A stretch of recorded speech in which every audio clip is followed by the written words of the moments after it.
Good morning and good afternoon, depending on what time zone you're in. My name is Philip Jones.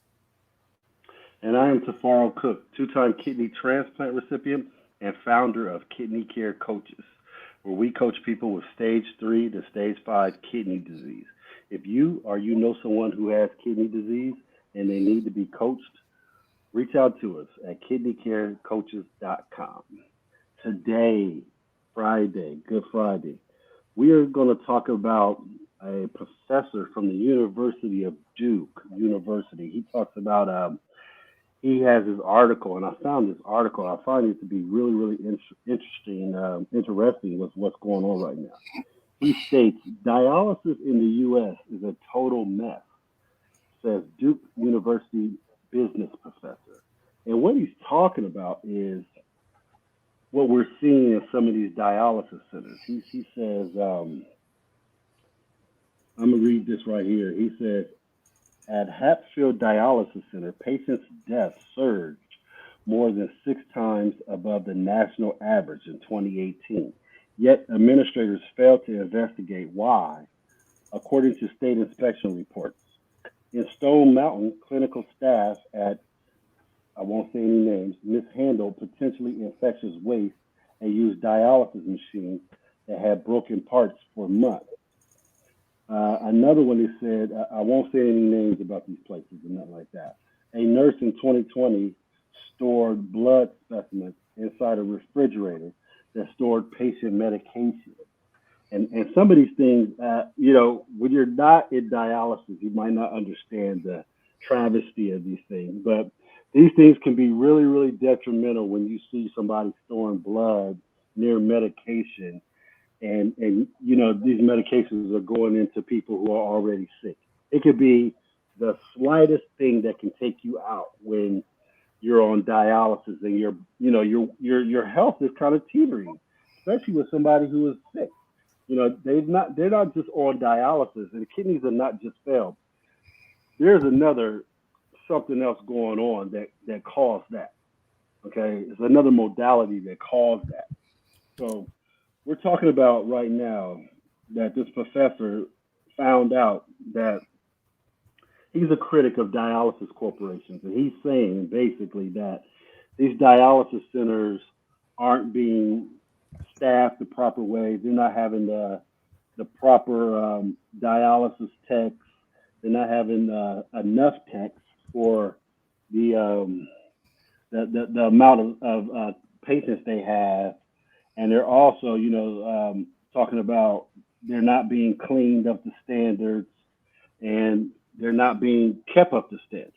What's your thoughts on this, Phil?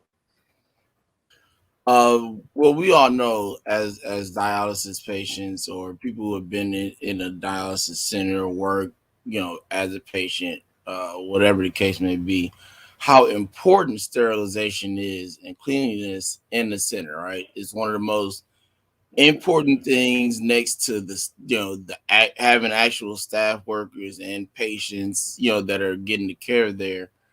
And those rules are put in place for the protection of the workers as well as the patients.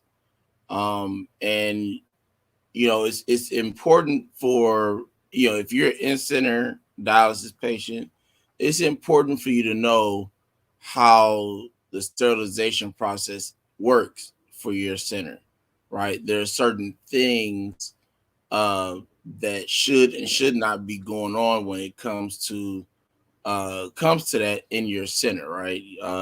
Your center should be getting wiped down after every treatment. Anybody that gets in the chair, if they sit down for 2 seconds and walk out and say, "I don't feel like doing treatment today," wipe it down, and it needs that those. I don't know the actual name. Are it like bleach wipes or something like that, Bleach or white. They use right, bleach and vinegar. They use a lot right? of vinegar, a lot of bleach in dialysis centers. So you're right about that. I'm gonna read this other statement this journalist said, and like I said, I won't say any names, but it said I quote him. This is what he says. He says dialysis in the U.S. is a total mess. He says As the industry bloomed in recent decades, he said for profit chains boosted their bottom line by snapping up dialysis centers and cutting staff and increasing caseloads, overprescribing medication, and replacing registered nurses with less qualified, lower paid employees. So, you know, such practices endanger some of the nation's most vulnerable patients. Hmm. Many live in poverty because they can no longer work and are in disproportionate Black and Latino groups that have historically had less access to health care. And Phil, you bring up a good point when you say, you know, you need to know what you're looking for, and I think that's the eyeball test. When you go into your center, just take a look around and see if the place is clean, see if the place is up to standards, if they have holes in the chairs, if you see dust laying around and things like that. These are clear signs of what can be going on as a whole in that dialysis center. So, Phil, you make up a good point of that. And what this article said was, he's stating that these dialysis centers, the big,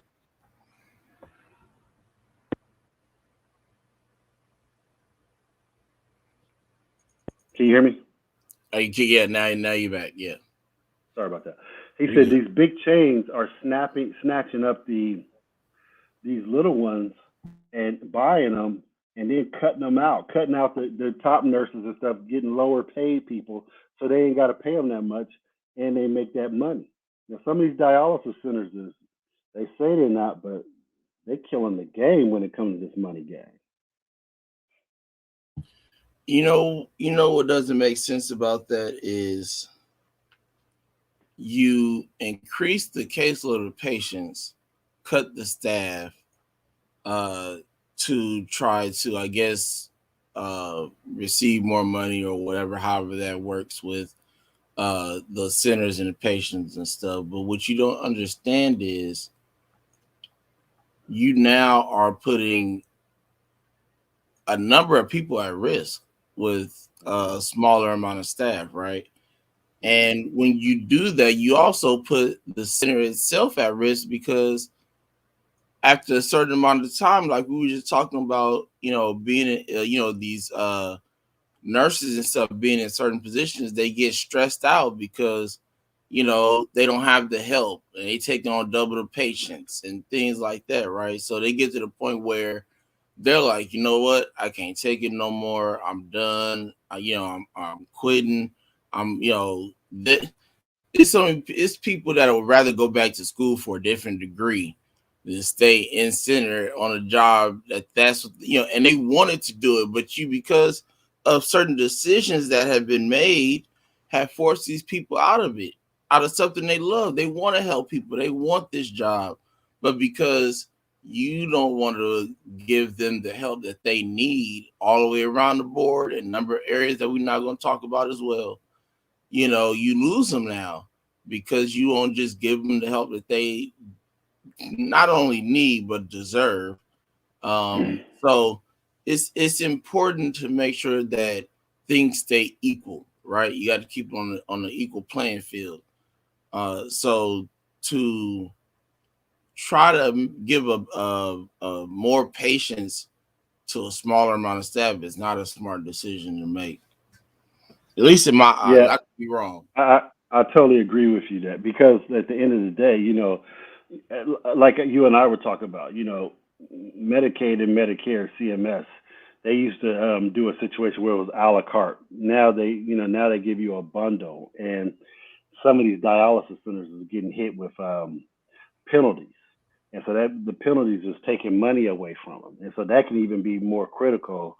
And then you get if a dialysis center is not up to power as far as keeping this stuff sterile, clean, and patients are having good outcomes as far as their clearance and blood pressures and stuff like that. They get docked money from CMS.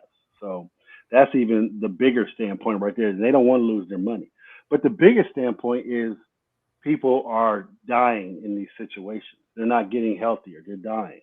And I'm not disrespecting any dialysis center, because I think they're here to help us, and I'm not, and you're listening to two people right now who've done over a decade of dialysis themselves. So you're not listening to people who are talking just outside like a professor talking about what's going on. Hell, I lived it. I lived dialysis, and Phil's living it right now.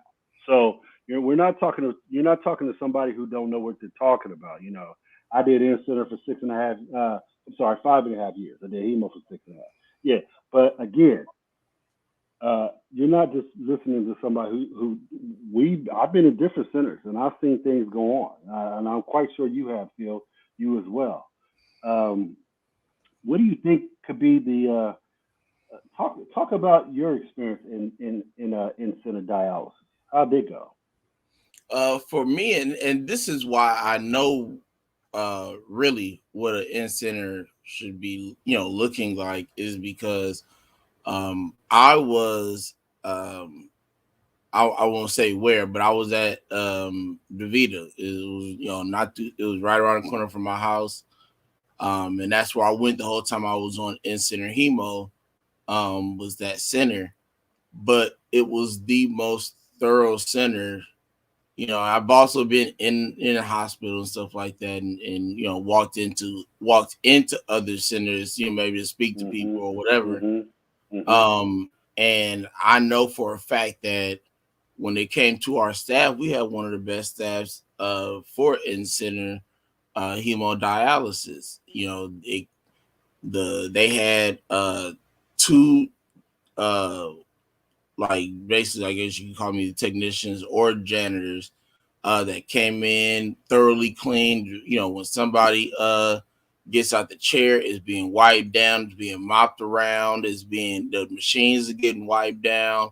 They use all the necessary cleaners and things of that nature when they need to clean.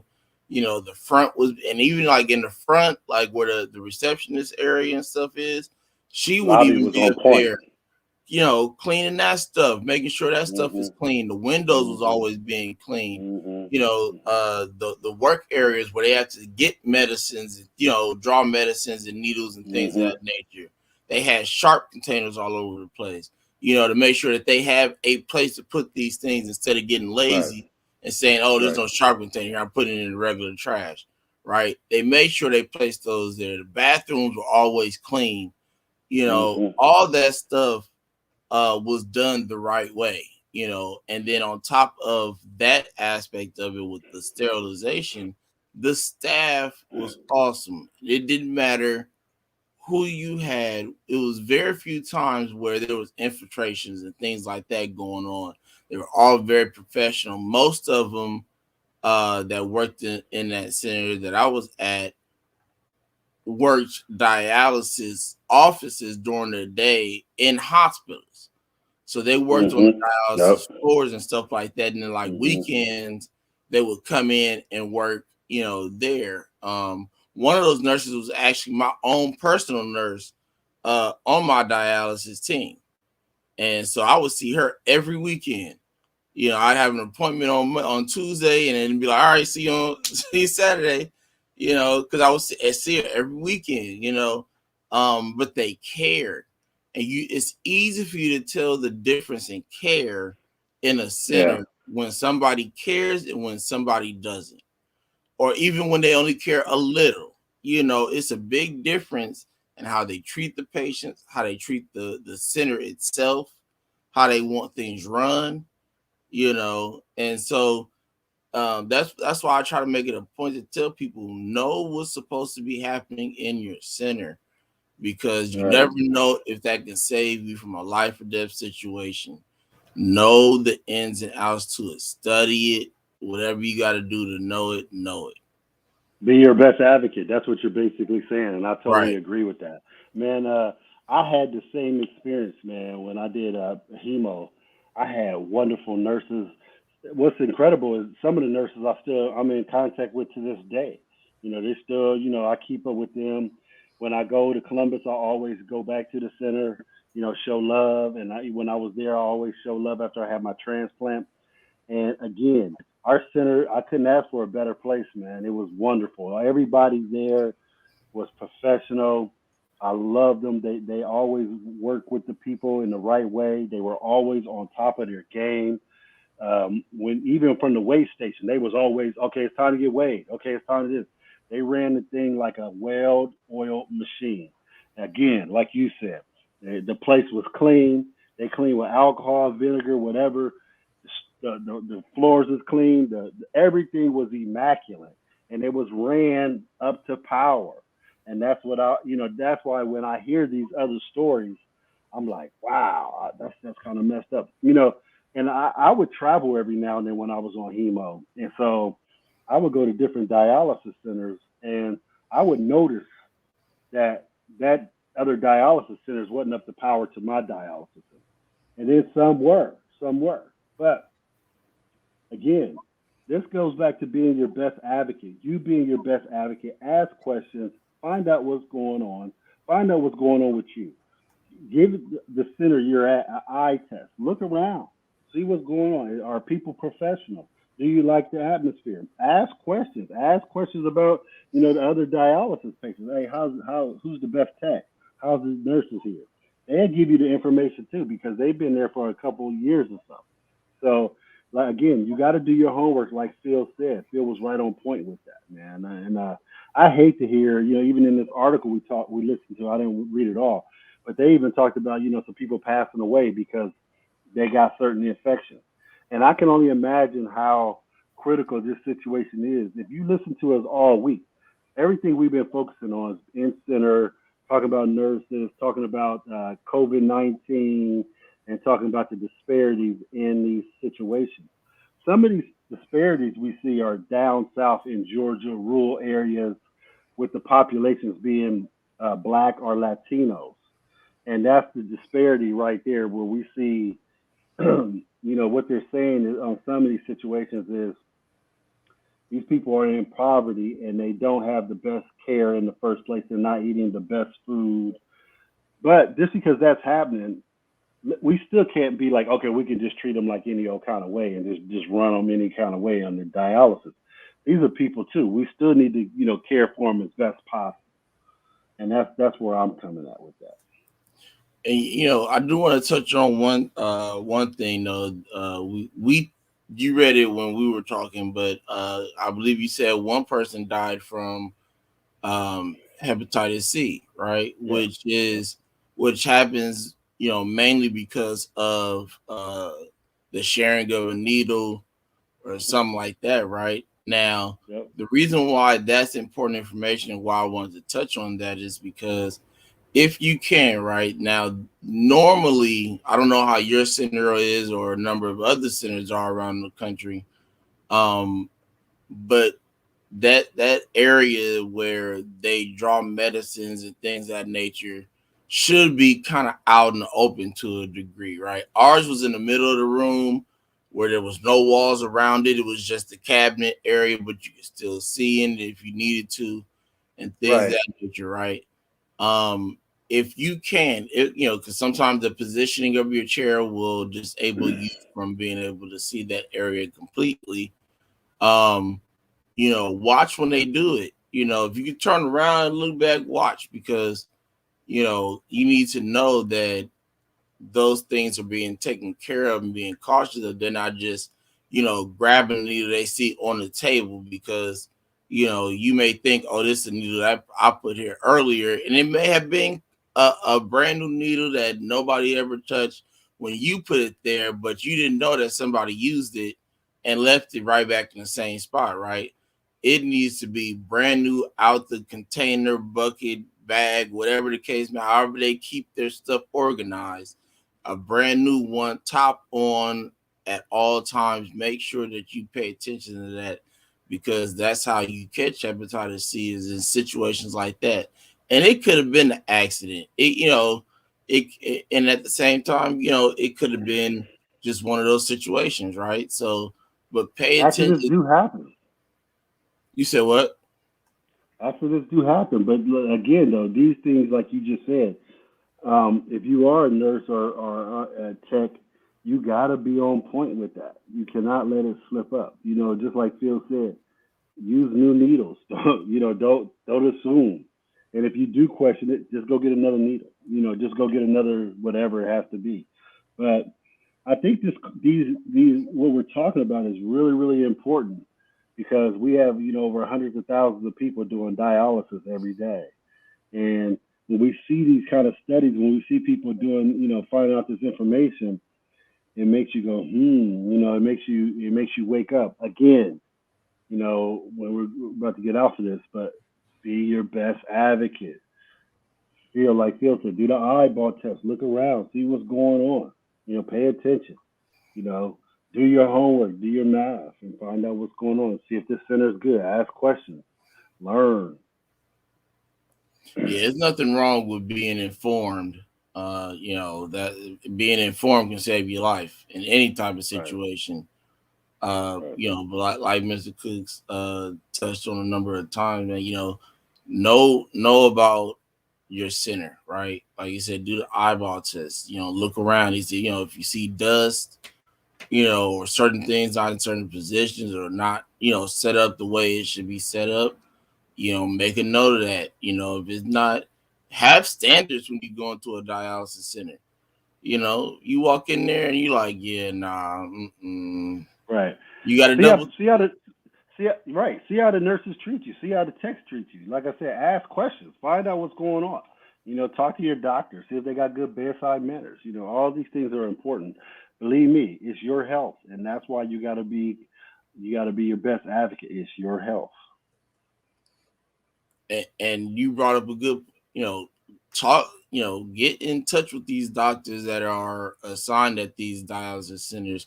Get to know who they are, where they work during the day, if they, unless they're, they have kind of just have their own clinic or whatever like that, because 9 times out of 10 you probably only see the doctor once a week.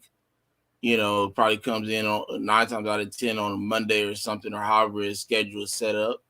And it's 9 times out of 10 it's a guarantee you're gonna need to get in touch with that doctor about something, right?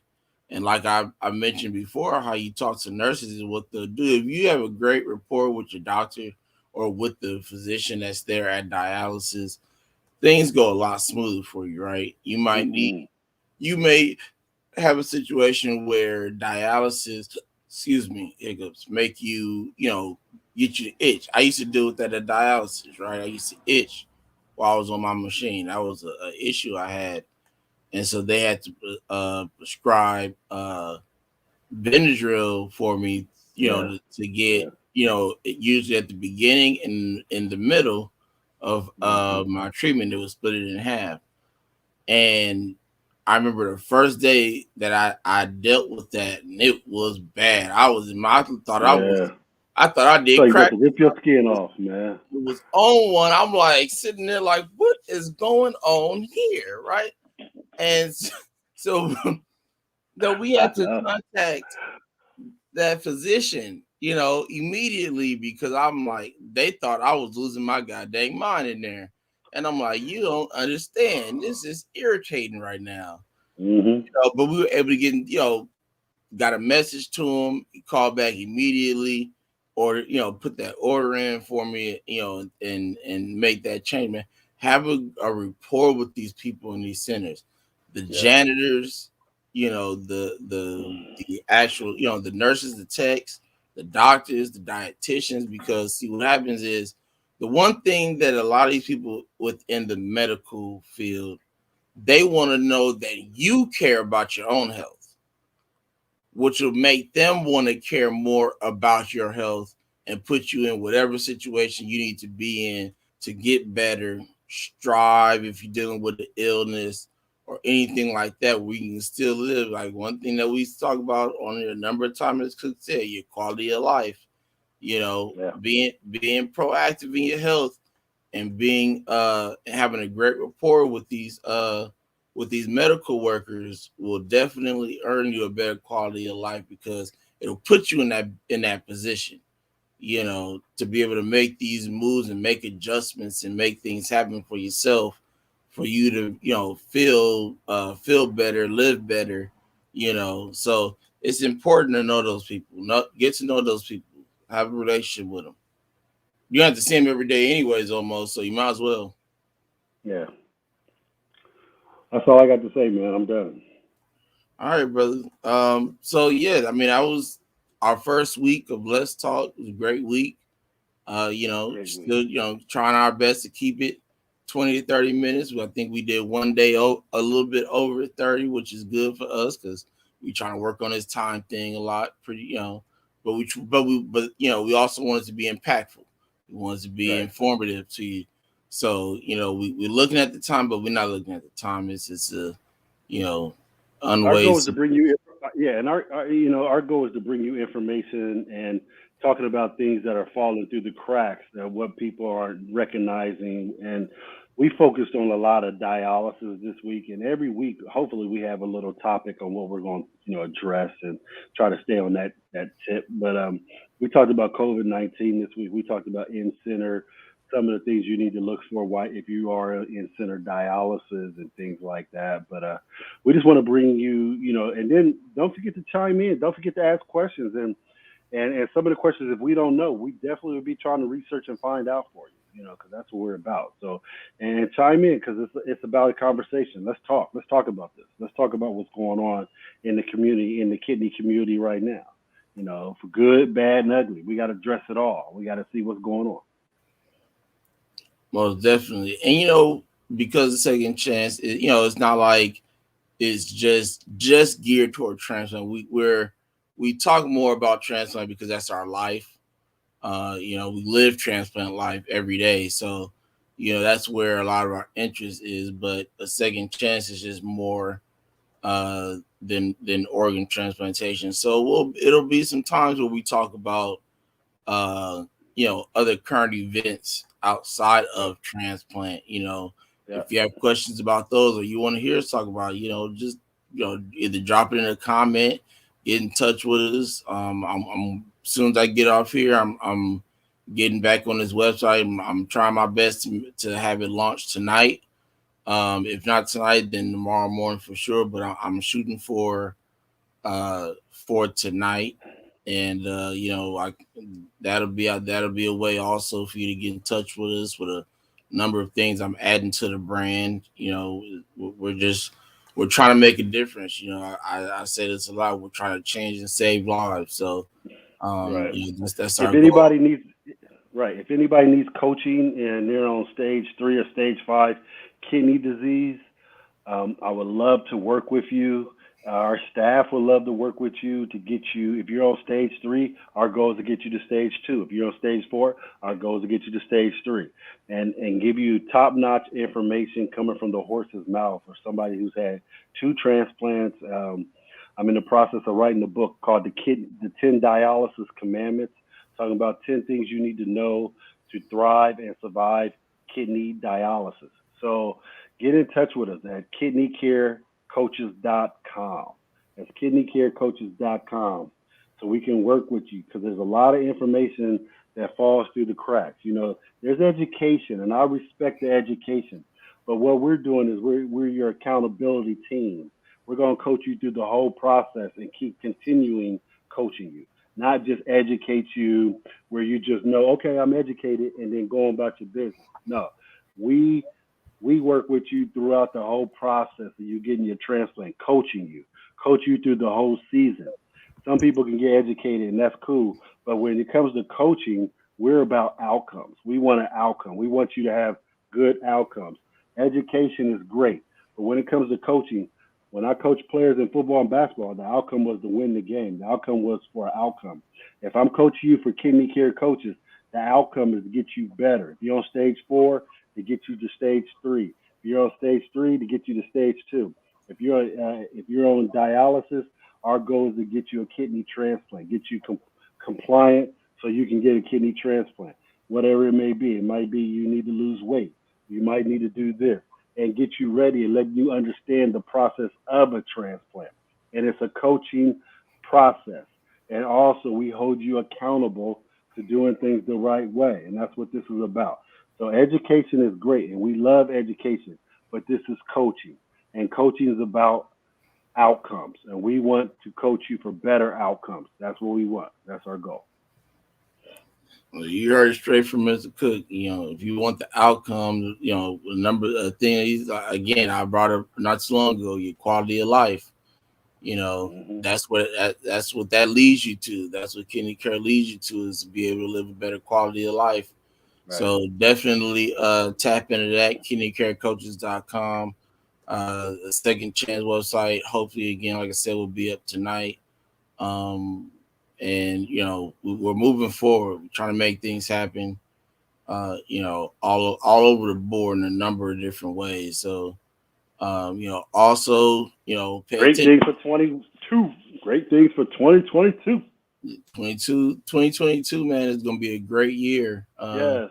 Not only for a second chance family and kidney care coaches, but a number of other people that we affiliate with. Hope with Jonathan, Jared A. Brown, Steve Belcher, Bella Langston, Trish Phil. It's a long list of people that we connect with and talk to, that are My girl also. Bella. Hi, Bella.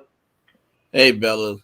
um and so all these people that we know, that we mention throughout the shows and in the commercials and things like that, we do that because it's support and love. People supported us, so we support them as well. So definitely Amen. look into theirs as well, and see, and look at their content. We have a lot of content coming through.